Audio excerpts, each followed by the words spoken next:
We're on the Welsh Highland Railway for today's video. More specifically, we're in this village here, Beddgelert. Now this place is stunning. This railway station reopened in 2009, but what a setting.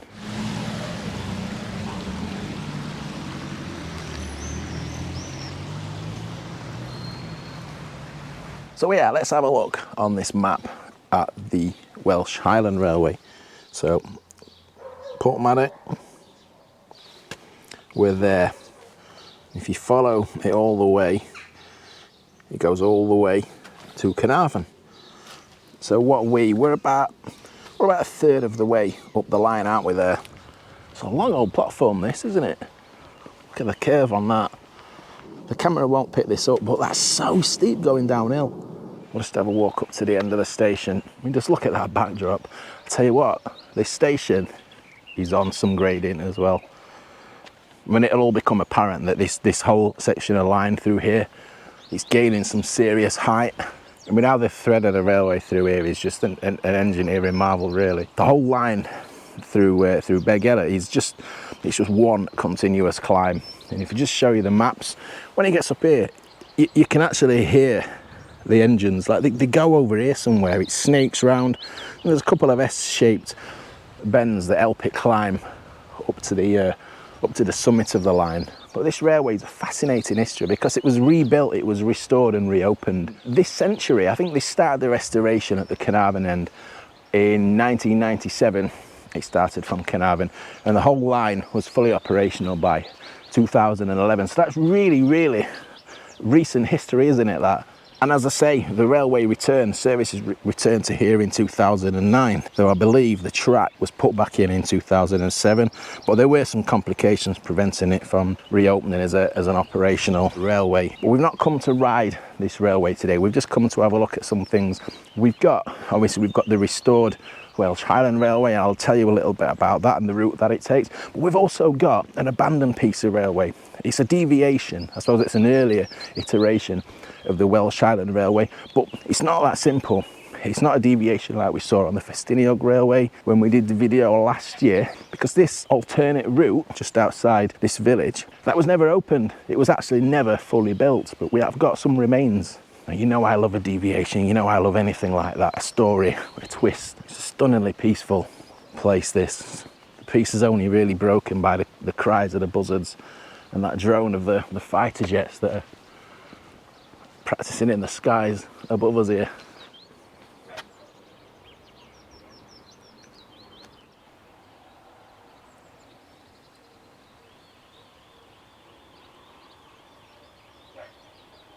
It's the end of the station platform, isn't it?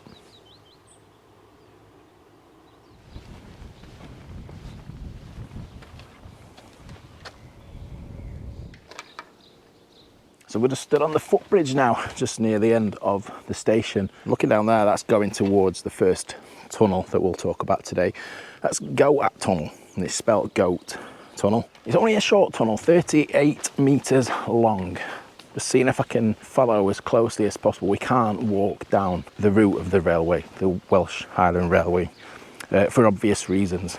I don't know if we're going to be able to get a look at that tunnel at all. In the grander picture of railway history, this is quite a late arrival. We're talking the early 1900s when we're talking about the first railway that we'll see. But it wasn't actually until 1922 that we actually got an operational railway on the alignment of what we now know as the Welsh Highland Railway. That's quite late when we're comparing it to like the timeline of the Porthmadog. What was that, 1840s? And it's fair to say that that first iteration, when the railway opened in the 1920s, wasn't really a success. It didn't last very long. And obviously it all lied derelict, taken back by nature. Oh, here we go, look. We're just coming up to the top of the tunnel.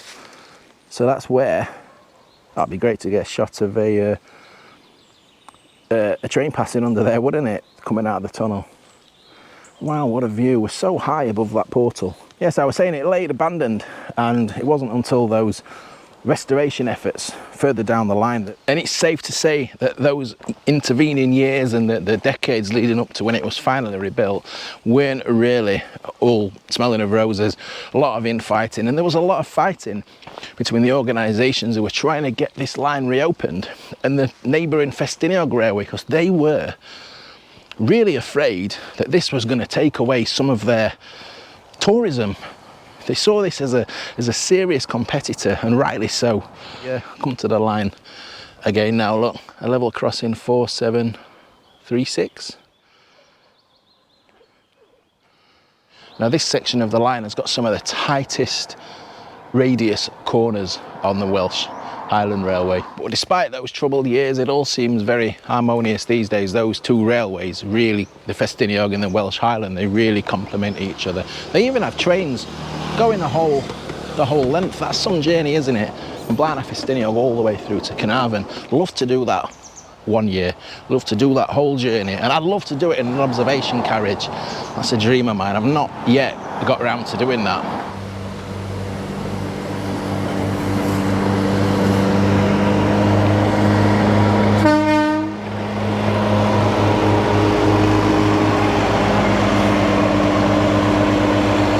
That was a nice little bonus. I heard the horns coming from down towards the pass down there, and I thought, oh, it's just going to be a bus or something, because that first train of the day hasn't even left Porthmadog yet. Doesn't leave Porthmadog for another 10 minutes, but it looks like they're just coming down the line. I'm assuming they're just wetting it, getting a little bit of moisture on the line side, ready for the steam loco.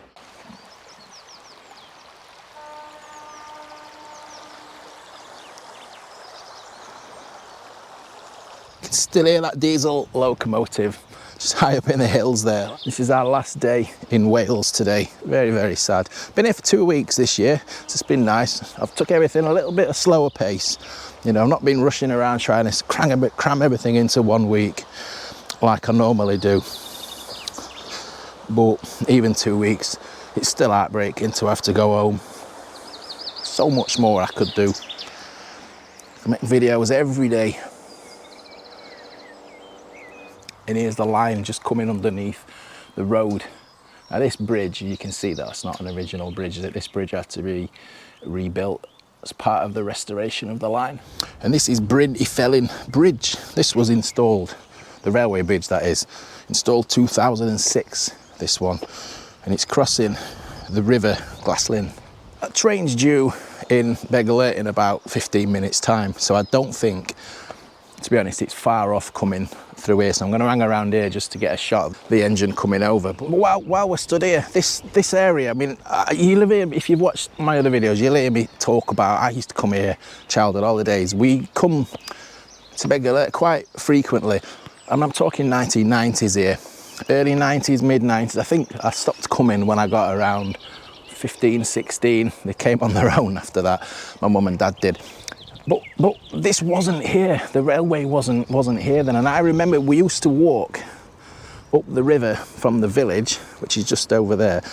We used to walk up here, and we'd have been walking. I always remember my dad pointing it out to me, the old railway land. And I remember when you got through there, the tunnels, and they were a lot more accessible, obviously, than they were today because we didn't have the railway. But I know my dad's got a mountain of photographs because they were still coming here when they were restoring this, and that's the frustrating thing. I know my dad has got photographs of this line being rebuilt through here. I cannot find those photographs. I don't know where they are, which is a massive shame.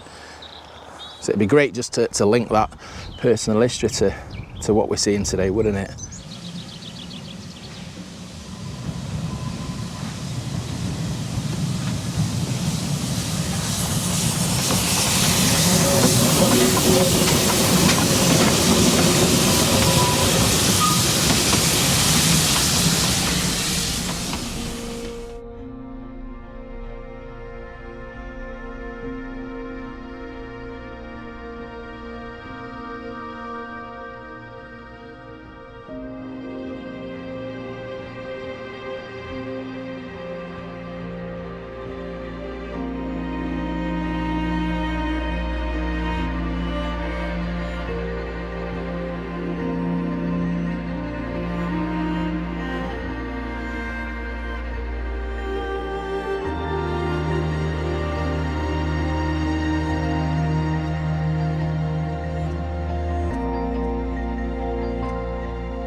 Great that, wasn't it? And now we'll get to hear it hooting all the way up through the hills there. So let's just have a closer look now at this bridge, 2006. So he's got a bit of graffiti on there already, look.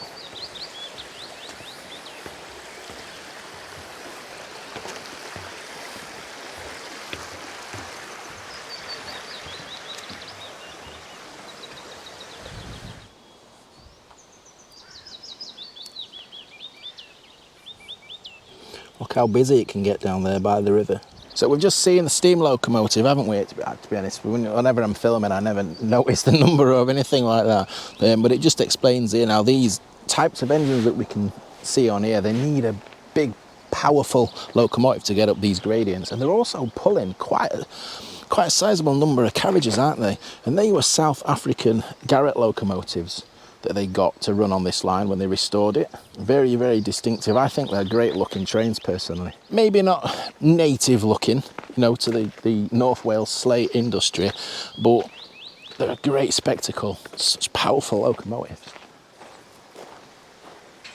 So this next section of railway, the Aberglaslyn Pass, this is probably the highlight. This is the jewel in the restored Welsh Highland Railway. And I can't remember, looking back to my childhood, how far we actually walked up the old railway line up the side of the river. I just remember, you know, we were sat on the rocks, we were sat by the river. I think we must have walked up a fair distance. I'll see if anything rings a bell as we get up here. I'm assuming we'd have been walking on the route of the old railway, possibly. But we do have this path that still runs parallel to the railway through the pass. And this is the old, I think it's called the Fisherman's Path. I mean, look, the railway's right at the side of us here. I stopped by the bridge, didn't I, to get a shot of the train passing by. Probably spoilt for choice and where you can actually come and see these powerful steam locomotives in action. Because you get little glimpses of the track, look, all the way up here.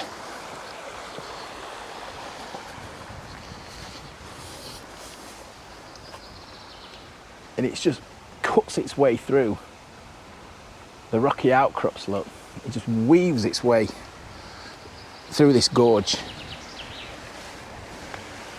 I don't know how far I'm going to walk up. I haven't got time really to be walking all the way to the other end of the pass, as nice as that'd be.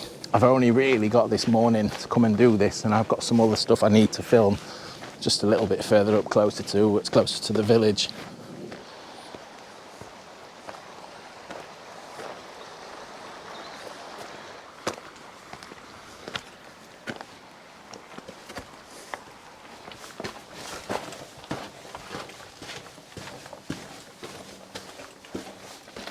So we've seen this small section of the Welsh Highland Railway, what it is today, this stunning entrance into the Aberglaslyn Pass, and we've seen what they've done to restore the railway into Beddgelert. But we're now going to rewind a little bit. So just a reminder, the original form of the Welsh Highland, as it was called, that opened in the 1920s. But we're going to rewind a little bit further now. We're going to rewind to the early 1900s. We had a narrow gauge railway to the north. That was at North Wales and narrow gauge, and I suppose that's what we now know as the route north of Beddgelert that the Welsh Highland Railway takes today. But to the south of Beddgelert, so where we're walking on at the moment, we had a different railway company. We've got the Porthmadog, Beddgelert and South Snowdon Railway, or the PBSSR. Now, before we delve too much into that railway, so we're going to be showing you some things up here. You've got to realise that railway up there, the North Wales Narrow Gauge Railway, and this railway down here, what was it, the PBSSR, these acronyms, they were at substantially different elevations, and that's why today, where they're basically linking up those two railways, we've got such an elevation difference through Beddgelert. That's why we've got those S-bends. And there was also some reprofiling done to the Go Up tunnel as well when they reopened this line. Now, they started building this PBSSR in the early 1900s, and it was meant to be an electric railway. It's quite revolutionary for the time there. It's just been explaining on that information board I've just passed that By the time they finished building the power station to power the line, the investors lost interest, and this railway was never completed. It was never used. So we should be now familiar with the current day route of the Welsh Highland Railway. But just the other side of the bridge here, if I just put up the old maps, you'll see this original intended PBSSR railway went the other side of the river over there. Now that line wasn't going to be following what's now the path at the other side of the river that you can walk down. It actually went a little bit further inland. It kind of looped out, it arced out, and again, I keep showing you these old maps, and then it crossed back over the river Glaslyn just in front here. And it's up here, this side of the river, where we have got some remains to show you when they actually started rebuilding that railway. So it's not a deviation, like I said, because this railway was never in use. It was never used, it was never opened. And to my knowledge, I don't think it was even fully built. And just here, where this water treatment works, this is where the line swung back across. And you see there's like an abutment or something at the other side there. And if you can make that out, the bricks. Oh, and we've got the same at this side as well. So is this Welsh water building, and is this built on the equivalent abutments at this side? Look, but this is where the bridge was. Now I don't know if the top of the bridge was ever installed. And I'll show you the other side. Look, we've got different bricks, a different layer of construction at the bottom, look, haven't we, to where they've just extended on the top. So you can get a little bit of a clearer view. Here we are, the other side of the river. Look, just come to have a look at these, just to see if this is an abutment. It sure is, isn't it? Buttress, yeah, definitely. So I wonder if this actually had a top installed on this bridge. It's a bit consumed at that side, not easy to tell if it's a complete one. But look, yeah, I was right on the other side. Look, the bottom of whatever that building is for the Welsh Water Company, look, yeah, there's a buttress just on that side. I was stood right next to it, and I wonder what type of bridge deck they were going for. I mean, there's plenty of masonry down here. I'm guessing it wasn't going to be an arch, because that's quite a long span, isn't it? Maybe given the period that this has been built, early 1900s, would probably have been a girder deck, maybe.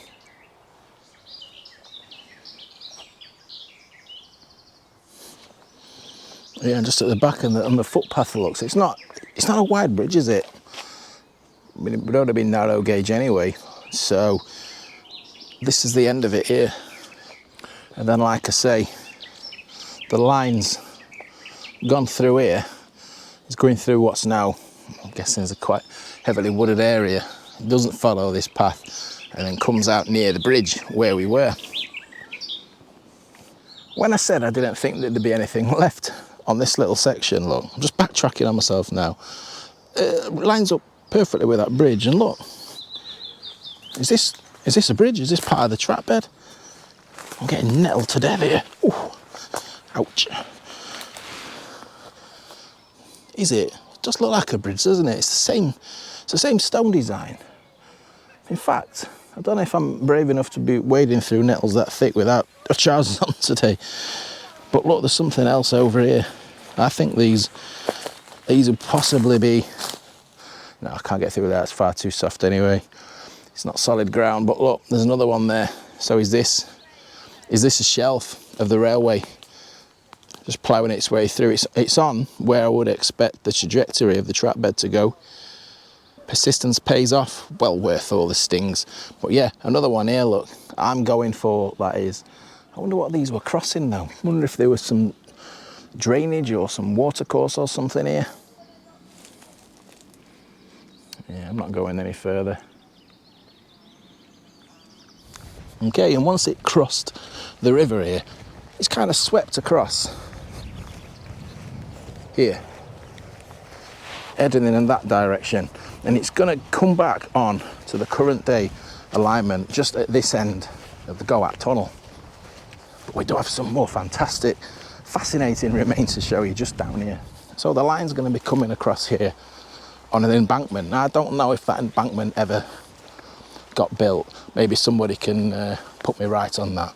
But it went straight through here, and you can just see through the trees there. I don't think we're going to be able to get to them actually. We've got a couple of solitary, weird looking bridge abutments. It's almost as like they built the abutments but never built the embankment round it. And that's what's got me thinking that they never actually built the embankment. Can you see them through the trees?